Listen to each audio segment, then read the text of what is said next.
జూబ్లీహిల్స్ లో రాబోయే by election లో ఏ పార్టీ గెలిచే అవకాశం ఉందంట? రాబోయే ఎలక్షన్ కాదు, ఇప్పుడు వచ్చే ఎలక్షన్ లో జై రేవంత్ అన్న, జై రేవంత్ రెడ్డి, జై కాంగ్రెస్. ఇప్పుడు వచ్చేది జూబ్లీస్ లో నవీన్ అన్న వస్తాడు. 100% నవీన్ అన్న గెలుస్తా పోతాడు. ఏ విధంగా అంటే అప్పుడు ఉండే జూబ్లీస్ లో మాగంటి గోపినాథ్ సార్ ఉన్నారు. ఆయన ఉండింటే ఇప్పటికీ ఆయనను పడగొట్టే వాళ్ళు లేరు. ఆయన లేరు కాబట్టి ఇప్పుడు లేడీస్తో ఏమవుతుంది, దాని ప్రకారంగా ఇప్పుడు జూబ్లీస్లో వచ్చే ఎన్నికలు కంపల్సరీ నవీన్ యాదవ్ గెలుస్తబోతున్నాడు. 100% గెలుస్తాడు, గెలిచబోతాడు. జూబ్లీహిల్స్ లో రాబోయే బై ఎలక్షన్ లో ఏ పార్టీ గెలిచే అవకాశం ఉందంట? నేనైతే అంటున్నా, ఆల్రెడీ బీఆర్ఎస్ ఉంది, గెలిచిండు. బీఆర్ఎస్ ఒకసారి అయ్యింది, 3 సార్లు మాగాని గోపినాథ్ ఎమ్మెల్యేగా ఉన్నారు. కాంగ్రెస్ అయితే వచ్చినప్పటి నుంచి ఏవి చక్కగా లేవు. హైడ్రా అని అన్ని ఇల్లు కూలగొట్టి అంతా మొత్తం ఆగం చేసారు. అది కాకుండా మళ్ళా బస్ ఫ్రీ అని పెట్టారు. అవన్నీ పనికిరాని బస్ ఫ్రీ అనవసరంగా పెట్టారు. హైడ్రా ఇవి కాంగ్రెస్ రియల్ ఎస్టేట్ మొత్తం డౌన్ అయిపోయింది. అందుకే నేనేమంటున్నా అంటే ఒకసారి బీజేపీకి ఛాన్స్ ఇస్తే బీజేపీ కూడా ఏం చేస్తుంది అనేది దాని సత్తా చూపిస్తుంది కదా. అందుకే నేనైతే అనుకుంటున్నా బీజేపీ రావాలని అనుకుంటున్నా. ఇప్పుడు జూబ్లీహిల్స్ లో రాబోయే బై ఎలక్షన్స్ లో ఏ పార్టీ గెలిచే అవకాశం ఉందంట? ఏదైనా గెలవచ్చు, ఏదైనా గెలవచ్చు. ఇప్పుడు కాంగ్రెస్ అధికారంలో ఉంది, ఏం చేసింది చెప్పండి, మీరు ఏం చేసింది? 6 గ్యారెంటీలు అమలేనాయా చెప్పండి. కాంగ్రెస్ అధికారంలో ఉంది కదా, కాంగ్రెస్ నుంచి ఒకటి నవీన్ యాదవ్ నిలబడ్డారు కదా. అధికారంలోకి ఉన్న పార్టీకి ఏం చేసింది తెలంగాణకి? ఇప్పటివరకు ఏమైనా చేసిందా? ఏమైనా ఉన్నాయా చెప్పుకోవడానికి? హాస్పిటల్స్ బాగున్నాయా? గవర్నమెంట్ హాస్పిటల్స్ బాగున్నాయా? గవర్నమెంట్ హాస్పిటల్ చూసిరా మీరు పోయి? గవర్నమెంట్ హాస్పిటల్లో నాకు సర్వే చేసేది కాదు, గవర్నమెంట్ హాస్పిటల్లో ఒక్క రోజు సర్వే చేయండి పోయి. బీద వాళ్ళు ఏ పరిస్థితిలో ఉన్నారు, ఉన్న వాళ్ళు ఏ పరిస్థితిలో ఉన్నారు, వాళ్ళకి ఫుడ్ అందుతుందా లేదా? ఫుడ్ సరిగ్గా లేదు అక్కడ. నేను రీసెంట్గా సెప్టెంబర్లో పోయినా మా మామకి తీసుకొని ఉస్మానియా హాస్పిటల్కి పోయినా. ఉస్మానియా హాస్పిటల్కి పోతే అక్కడ ఎట్లా ఉంది అంటే ఎవరు పైసలు ఇస్తే వాళ్ళు చేస్తున్నారు అక్కడ ట్రీట్మెంట్. పైసలు ఎవరికి ఇస్తే నా దగ్గర ఉన్నాయి, నేను ఇస్తే నాకు చేస్తున్నారు, లేకపోతే లేదు ట్రీట్మెంట్. అంటే గవర్నమెంట్ హాస్పిటల్కి ఎందుకు పోతారు? సామాన్య ప్రజలు ఎందుకు పోతారు? పైసలు లేకనే పోతారు కదా. వాళ్ళ ట్రీట్మెంట్ అంతా చాలా మంది చనిపోయి నా ముందర కనీసం అంటే 35 మంది ఒక రోజుకు 35 మంది చనిపోయారు ఉస్మానియా హాస్పిటల్లో. 1-2 నెలలు అవుతుంది జరిగేది. ఉస్మానియా హాస్పిటల్ కానీ, గాంధీ హాస్పిటల్ కానీ, నిమ్స్ హాస్పిటల్ కానీ పోయి ఒకసారి నాకు ఎట్లా అడుగుతారో అక్కడ పోయి ప్రజలకు అడగండి, రోగులకు అడగండి, వాళ్ళకి సరిగ్గా అందుతుందా లేదా. విద్య ఎట్లా ఉంది ఇక్కడ? విద్య సరిగ్గా ఉందా? భోజనం ఇస్తున్నారు వాళ్ళకి, పిల్లలకి భోజనంలో అన్ని రాళ్ళు పురుగులు, అవునా కాదా? ఇది అక్కడ పోయి చూడండి, మీరు స్కూల్లో చూడండి. సరిగ్గా విద్య లేదు, సరిగ్గా వైద్యం లేదు ఇక్కడ, సరిగ్గా రోడ్లు లేవు ఇక్కడ. రోజు ఒకటి యాక్సిడెంట్, రోజు, అవునా కాదా? అంటే ఇప్పుడే ఇలా ఉందంటారు, గతంలో కూడా ఇలానే ఉందంటారు? గతంలో కొంచెం వరకు నయం, ఇప్పుడు వచ్చిన 2 సంవత్సరాల్లో మాత్రం చాలా ఘోరంగా ఉంది పరిస్థితి. 4,000 ఎవరు అడిగారు ఆయనకి, కాంగ్రెస్ ఆయనకి, రేవంత్ రెడ్డికి? నాది ఏ పార్టీ కాదు, నేను సామాన్యమైన వ్యక్తిని, నేను నా ఏ పార్టీ కాదు, బీజేపీ కాదు, టీఆర్ఎస్ కాదు, కాంగ్రెస్ కాదు, ఏది కాదు. ఓకే, కాకపోతే ఏంటి అంటే డిస్టర్బ్ కై కర్రారే భయ్, తూ ఏం చెప్తున్నావు ఇందాక? పార్టీ వైజ్ అయితే నాది ఏది కాదు. ఎవరు సామాన్య ప్రజలకు చూస్తే అదే పార్టీ నాది. సామాన్య ప్రజలకి న్యాయం జరగాలి, అంతే. సార్ జూబ్లీహిల్స్ లో ఇప్పుడు బై ఎలక్షన్స్ రాబోతున్నాయి కదా, ఏ పార్టీ గెలిచే అవకాశం ఉందంటారు మీ అభిప్రాయం ప్రకారం? నా అభిప్రాయం ప్రకారం అయితే ప్రతి ఒక్కరుతో మనకు పోటాపోటీగానే అనిపిస్తుంది. వీరు ఎక్కువ వీరు తక్కువ అని కాదు. ఈ రోజులలో ఎవరిని ఓటర్ని ఎవరు అంచనా వేయగలేరు. చూస్తూ ఉంటే ఇప్పుడు టీఆర్ఎస్ కాంగ్రెస్ పోటాపోటీగా నడిచే ఉద్దేశం ఉంది. కంపల్సరీ దీనికి అని చెప్పేసి మనం అంచనా వేసి చూసుకోలేము. డెవలప్మెంట్ విధంగా చూసుకుంటే మరి ఇక్కడ సమస్యలు ఏమున్నాయి? ప్రధాన సమస్యలు షేక్పేటలో మొత్తం చూసుకుంటే సమస్యల గురించి అంటే మనం ప్రతిదీ సమస్యనే ఉంటుంది. ప్రతిదీ ఏ ప్రభుత్వం కూడా క్లియర్ చేయలేదు, ఈ ప్రభుత్వం కూడా క్లియర్ చేయలేదు. ఇప్పుడు చేస్తూ ఉంటారు ప్రభుత్వం, కానీ ప్రజల దృష్టిలో అదంతా ఏది లెక్క చేయరు. దేన్ని అంచనా వేయలేము, ఏది ఎప్పుడు వస్తుందని తెలియదు. మెయిన్గా అయితే టీఆర్ఎస్ కాంగ్రెస్ అయితే పోటాపోటీగానైతే ఉన్నాయి, బరిలో ఉన్నాయి అని చెప్పేసి బరిలో ఉన్నాయి ఇప్పుడు రెండుగా. జూబ్లీహిల్స్ లో ఇప్పుడు బై ఎలక్షన్స్ రాబోతున్నాయి కదా సార్, ఏ పార్టీ గెలిచే అవకాశం ఉందంటారు? కాంగ్రెస్ అంటారా, బీఆర్ఎస్ లేక బీజేపీ అంటారు? ఇప్పుడు ఏం చెప్పలేము కదా, అన్ని పవర్ఫుల్ గానే ఉన్నాయి, ఎవరైనా చెప్పలేము కదా. అంటే షేక్పేటలో డెవలప్మెంట్ చూసి మరి గతంలో మాగంటి గోపినాథ్ గారిది ఎలా ఉందంటారు ఇక్కడ? అంటే డెవలప్మెంట్ పర్వాలేదు, బాగానే ఉంది కదా. మంచిగా ఉంది కదా. ఇప్పుడు జూబ్లీ హిల్స్ లో ఎలక్షన్స్ రాబోతున్నాయి కదా, ఏ పార్టీ గెలిచే అవకాశం ఉందంటారు సార్? కాంగ్రెస్ గెలిచే అవకాశం నవీన్ యాదవ్ గారు. నవీన్ యాదవ్. ఏ విధంగా అంటారు? ఇప్పుడు అధికారం పార్టీ ఉంది కాబట్టి ఆయన గెలిస్తేనే కొంచెం ఏమైనా పనులు అయ్యే ఛాన్సెస్ ఉంటాయి ప్రస్తుతానికి అయితే. ఇప్పుడు వేరే వాళ్ళు అయితే ఛాన్సెస్ లేదు, ఎక్కువ మాట 90% అయితే ఆయననే ఉంది ఛాన్స్. జూబ్లీ హిల్స్ లో ఇప్పుడు రాబోయే ఎలక్షన్స్ లో ఏ పార్టీ గెలిచే అవకాశం ఉందంటారు సార్? ప్రజెంట్ అయితే కాంగ్రెస్ గవర్నమెంట్ అయితే వచ్చేలా లేదండి, నాకు తెలిసి టీఆర్ఎస్ వచ్చేలా ఉంది. బీఆర్ఎస్ వస్తుంది. బీఆర్ఎస్ బాగంటి సునీత గారు గెలిచే అవకాశాలు ఉన్నాయి. మాగంటి సునీత గారు వచ్చి డెవలప్మెంట్ చేసే విధంగా ఉంటారంట. ఎందుకంటే ఇప్పుడు హైదరాబాద్కి వచ్చేసి ఈ బీఆర్ఎస్ గవర్నమెంట్ వల్ల హైదరాబాద్ అనేది డెవలప్ అయింది యాజ్ పర్ మై నాలెడ్జ్. ఏంటంటే ఇక్కడ కాంగ్రెస్ గవర్నమెంట్ వచ్చి పెద్ద చేసింది ఒరగొట్టింది ఏం లేదు. సో బీఆర్ఎస్ గెలిచే అవకాశాలు ఎక్కువ ఉన్నాయి. జూబ్లీ హిల్స్ లో ఎలక్షన్స్ వస్తున్నాయి కదా సార్, ఎవరు గెలిచే అవకాశం ఉందంటారు? బీజేపీ అవకాశం అంటున్నారు. అంటారు దీపక్ రెడ్డి గారు. ఏ విధంగా అంటారు సార్? టాక్ నాకు పెద్ద ఐడియా లేదు, అంటున్నారని నేను అన్నాను అంతే. మరి కాంగ్రెస్ పార్టీ ఎలా ఉందంటారు నవీన్ యాదవ్ గారు? పర్లేదు, ఓకే. బీఆర్ఎస్ పార్టీ కొంచెం పికప్ కి టైం పడుతుంది. కానీ షేక్పేట్ లో డెవలప్మెంట్ ఏ విధంగా ఉందంటారు సార్ ప్రస్తుతానికి? కొంచెం పల్చగా ఉంది, ఇంకా డెవలప్ అవుతే బెస్ట్. ఏ పార్టీ గెలిచే అవకాశం ఉందంటారు జూబ్లీ హిల్స్ లో చూసుకుంటే? అభివృద్ధి ఏ విధంగా ఉంది బీఆర్ఎస్ కానీ కాంగ్రెస్ కానీ? ఇక్కడైతే బీఆర్ఎస్ కే ఉంది టాక్ ఎక్కువ. బీఆర్ఎస్ గెలిచింది అంటున్నారు జనం. మాగంటి సునీత గారు. మాగంటి సునీత గారు ఏ విధంగా అంటారు సార్? ఏమో ఇక్కడ లోకల్ అయితే బీఆర్ఎస్ కి పట్టు ఎక్కువ ఉంది అంటున్నారు. మరి ఇప్పుడు జూబ్లీ హిల్స్ లో ఎలక్షన్స్ రాబోతున్నాయి కదా, ఏ పార్టీ గెలిచే అవకాశం ఉందంటారు? ఇటు కాంగ్రెస్ అంటారా బీఆర్ఎస్ అంటారు?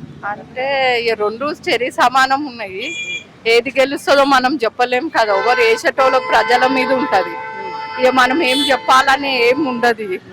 ఏం చెప్తాము ఇప్పుడు, ఎవరు ఎట్లేస్తారో ఇట్లా తెలియదు కదా మనకు. ఆడపోయి వేసేదాకా వాళ్ళు గుద్ది ఓటు వేసేదాకా ఇట్లా మనకు ఏం తెలియదు కదా మనకు. ఏది గెలుస్తో చెరి సమానం అయితే రెండు ఉన్నాయి. అవి మరి మీకు చూసి డెవలప్మెంట్ గతంలో ఏముంది మాగంటి గోపీనాథ్ గారు ఉన్నప్పుడు? గతంలో మానంటి గోపీనాథ్ మంచినే చేసిండు, ఇప్పుడు రేవంత్ రెడ్డి ఇట్లా మంచినే చేస్తుండు. కరెంటు ఫ్రీ చేసిండు, రేషన్ బియ్యం ఇస్తుండు, ఆడోళ్ళకు టికెట్లు ఫ్రీ చేసిండు. మానంటి గోపీనాథ్ ఇట్లా మంచినే చేసిండు. ఇక్కడ అట్లేం లేదు, కానీ ఇక ఏం చెప్పలేము. రెండిట్లో ఏది వస్తుందో ఇక చెప్పలేము అంతే. ఇద్దరైతే మంచిగా చేసిర్రు, ఏది వస్తుందో ఇక ప్రజల మీద ఉంది, మనం ఎవరం ఏం చెప్పలేము. అయితే ప్రధానంగా తెలంగాణ రాష్ట్రం వచ్చిన తర్వాత గత 10 ఏళ్లలో టీఆర్ఎస్ ఒక ప్రణాళికాబద్ధంగా విద్యా సంస్థలను యూనివర్సిటీలను ధ్వంసం చేసింది.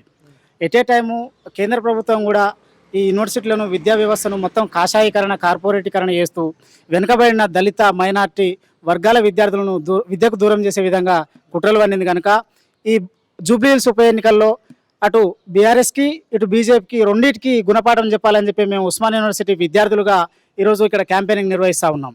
గతంలో 10 ఏళ్లలో బీఆర్ఎస్ ప్రభుత్వం ఏ ఒక్క యూనివర్సిటీకి కూడా రిక్రూట్మెంట్ చేయకుండా, వీసీలను నియమించకుండా విద్యా వ్యవస్థను పూర్తిగా ధ్వంసం చేసింది.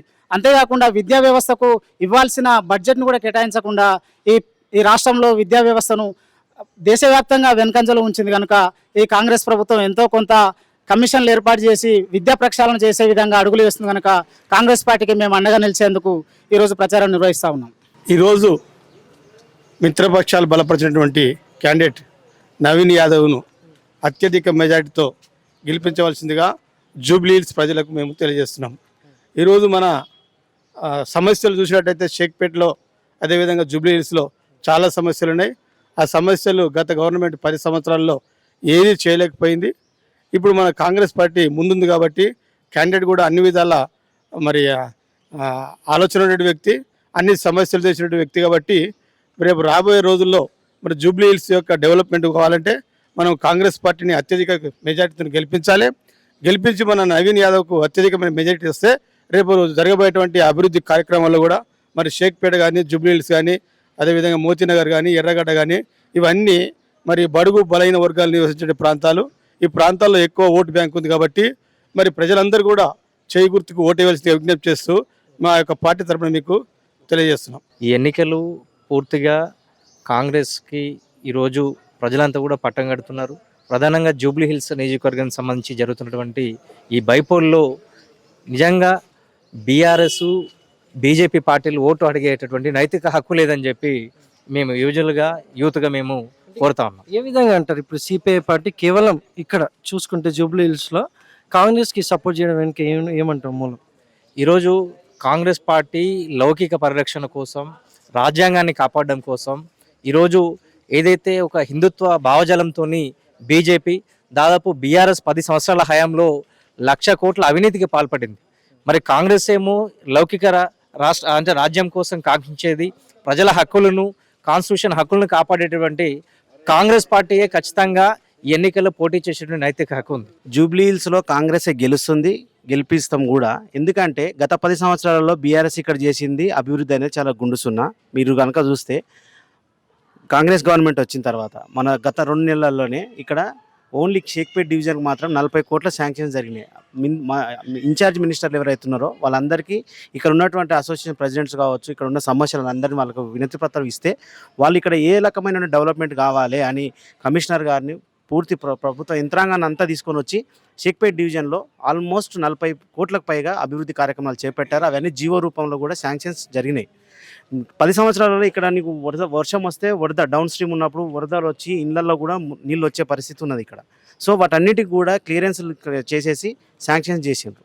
సో 10 సంవత్సరాలలో వాళ్ళు చేసింది ఏం లేదు. అసలు గత ఎలక్షన్లలోనే జూబ్లీ హిల్స్ అనేది ఏదో శాపంగా మారింది అనమాట. 3వ సారి గెలిపించుకోవడం కూడా దురదృష్టమైంది. ఎందుకంటే గవర్నమెంట్ కాంగ్రెస్ వచ్చింది, ఇక్కడ ఈ క్యాండిడేట్ ఉండడం వల్ల ఏం ఉపయోగం ఉండదు.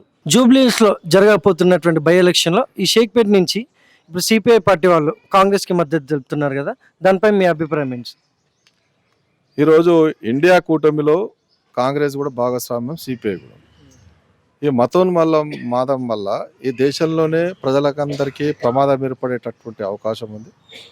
కాబట్టి ఈరోజు ఇండియా కూటమి ఏర్పడి మతోన్మాదాల శక్తులను బలహీనపరిచి దేశాన్ని, రాజ్యాంగాన్ని ముందుకు తీసుకెళ్లాలనేటటువంటి ఆలోచనతో ఈరోజు జూబ్లీ హిల్స్ నియోజకవర్గంలో గత వారం రోజులుగా సిపిఐ క్యాడర్ ఇక్కడ స్థానికంగా ఉన్నటువంటి వాళ్ళంతా కూడా అన్ని ప్రాంతాలు తిరగడం అనేటటువంటి జరిగింది. ఇక్కడ అన్ని వర్గాల ప్రజల నుండి కూడా మంచి స్పందన రావడం. గతంలో 10 ఏళ్ళు బీఆర్ఎస్ పార్టీ అధికారంలో ఉన్న ఈ ప్రాంతంలో బీజేపీ అభ్యర్థి ఎంపీగా ఉన్న ఇక్కడ డెవలప్మెంట్ అనేటటువంటిది జరగలేదు. గతంలో కాంగ్రెస్ ఉన్నప్పుడు డెవలప్మెంట్ జరిగింది తప్ప మాకు మళ్ళీ తిరిగి కాంగ్రెస్ యువకుడు నవీన్ యాదవ్ అనే వ్యక్తి అన్ని ప్రాంతాల ప్రజలతో అతని సత్సంబంధాలు ఉన్నాయి డైరెక్ట్గా. నవీన్ యాదవ్ గెలవడం వల్ల మాకు స్థానికంగా ఉన్నటువంటి సమస్యలు పరిష్కరిస్తపడతాయనేటటువంటి ఆలోచనలో యువతరం ఉంది. ఇంకోటి ఈ బీజేపీ బీఆర్ఎస్ది కూడా అంతర్గత ఒప్పందం అనేటటువంటిది ఉంది. ఒకరికొకరు సహాయం చేసుకుంటున్నారు. కాబట్టి ఈ పార్టీల వల్ల ఒరిగేది ఏం లేదు ఈ రాష్ట్రానికి. జూబ్లీ హిల్స్లో రేపు కాంగ్రెస్ పార్టీ గెలుపు అనేటటువంటిది వస్తే హైదరాబాద్లో ఉన్నటువంటి మతపరమైనటువంటి బీజేపీ, ఎంఐఎం లాంటి డివైడ్ కాకుండా సెక్యులర్ పార్టీలు ముందుకు వచ్చేటటువంటి అవకాశం ఉన్నాయి. అటువైపున హైదరాబాద్ పోతే తప్ప హైదరాబాద్లో అభివృద్ధి చెందదనేటటువంటి ఆలోచన ఈ జూబ్లీ హిల్స్ నియోజకవర్గంలో ఉన్నటువంటి ప్రజానీకం అంతా కనిపిస్తున్నారు. మేము కూడా సిపిఐ పార్టీగా జూబ్లీ హిల్స్ నియోజకవర్గంలో ఉన్నటువంటి ప్రజలకు విజ్ఞప్తి చేస్తున్నాం. మీరంతా కూడా ఆలోచించి రేపు 11వ తారీఖు జరిగేటటువంటి ఎలక్షన్లలో మీరంతా కాంగ్రెస్ పార్టీకి ఓట్లేసి గెలిపించాలని చెప్పి మేము ఇంటింటికి ప్రచారం చేయడం అనేటటువంటిది జరుగుతుంది. జూబ్లీ హిల్స్లో ఇప్పుడు రాబోయే ఎలక్షన్లో ఏ పార్టీ గెలిచే అవకాశం ఉందంటారు సార్? మాకు ఇక్కడ డ్రైనేజ్ ప్రాబ్లం బాగుంది. ఓయికోవాలి ఇక్కడ షేక్పేట్లో డ్రైనేజ్ ప్రాబ్లం బాగుంది. ఆ ప్రాబ్లం ఎవరు సాల్వ్ చేస్తే వాళ్ళకి మేము ఖచ్చితంగా ఓటేస్తాం. కాకపోతే రూలింగ్ పార్టీ చేస్తే బాగుంటుందని మేము అనుకుంటున్నాం. వాళ్ళు వచ్చి నవీన్ యాదవ్ గారు ఇక్కడ సందర్శించి మా కాలనీకి ఆయన వచ్చి సందర్శించి ఇస్తే వాళ్ళకి ఆయనకి ఖచ్చితంగా ఓటేస్తామని మేము అనుకుంటున్నాం సార్. జూబ్లీ హిల్స్లో ఇప్పుడు బై ఎలక్షన్స్ రాబోతున్నాయి కదా సార్, ఇటు కాంగ్రెస్ పార్టీ నుంచి నవీన్ యాదవ్ గారు, బీఆర్ఎస్ పార్టీ నుంచి మాగంటి సునీత మేడం, అలాగే బీజేపీ పార్టీ నుంచి లంకెల దీపక్ రెడ్డి గారు, ముగ్గురులో ఎవరు గెలిచే అవకాశం ఉందంటారు సార్? ఖచ్చితంగా నవీన్ యాదవ్ గెలిచే అవకాశాలు ఉంటాయి. ఎందుకంటే అతను వ్యక్తిపరంగా కూడా గతంలో 2-3 సార్లు ఎలక్షన్లో ఎమ్మెల్యేగా పోటీ ఓడిపోయాడు. కానీ సమాజ సేవలో ఎంతో ముందుండి ఇప్పుడు ఈ గవర్నమెంట్ కాంగ్రెస్ ప్రభుత్వంలో అంటే 12 సంవత్సరాలు ఇక్కడ గత ఎమ్మెల్యే గారు చేశారు. కానీ ఇక్కడ ఉన్న పరిస్థితులు చూస్తే డ్రైనేజ్ వ్యవస్థ కానీ, తాగునీటి వ్యవస్థ కానీ సరైన పద్ధతి లేదు. కనుక ఇక్కడ ఉన్న మా కాలనీ వాసులు అందరం కూడా కాంగ్రెస్ పార్టీకి వేసి మా కాలనీ డెవలప్ చేసుకుందామని కాంగ్రెస్ పార్టీకి ఓటేసి గెలిపిద్దామని కోరుకుంటున్నాం. షేక్పేట్లో ఇప్పుడు ఉన్నటువంటి సమస్యలు ఏ విధంగా ఉన్నాయి సార్? చాలా ప్రాబ్లమ్స్ ఉన్నాయి. గత ప్రభుత్వం 10 ఏళ్ల నుంచి ఒక్క పని కూడా చేయలేదు. ప్రజలు కాంగ్రెస్ వైపు మొగ్గు చూపుతున్నారు. సంక్షేమ పథకాలలో కాంగ్రెస్ ముందుంది. సన్నబియ్యం కానీ, అది కానీ, మళ్ళీ తర్వాత ఉచిత కరెంటు కానీ, దానికి ప్రజలు చాలా మొగ్గు చూపుతున్నారు. గత ప్రభుత్వంలో టీఆర్ఎస్ హయాంలో మాగంటి గోపీనాథ్ గారు ఒక్కరోజు కూడా వచ్చి చూసింది లేదు, ప్రజల సమస్యలు తెలుసుకోలేదు. ప్రత్యేకంగా ఈ ఓయి కాలనీలో డ్రైనేజ్ వ్యవస్థ కానీ సీసీ రోడ్ల వ్యవస్థ కానీ చాలా దారుణంగా అయింది. ఎలా తయారైపోయిందంటే పక్కనున్న వాళ్ళు డ్రైనేజీ చూసి ముక్కు మూసుకొని వెళ్ళాల్సి వస్తున్నది.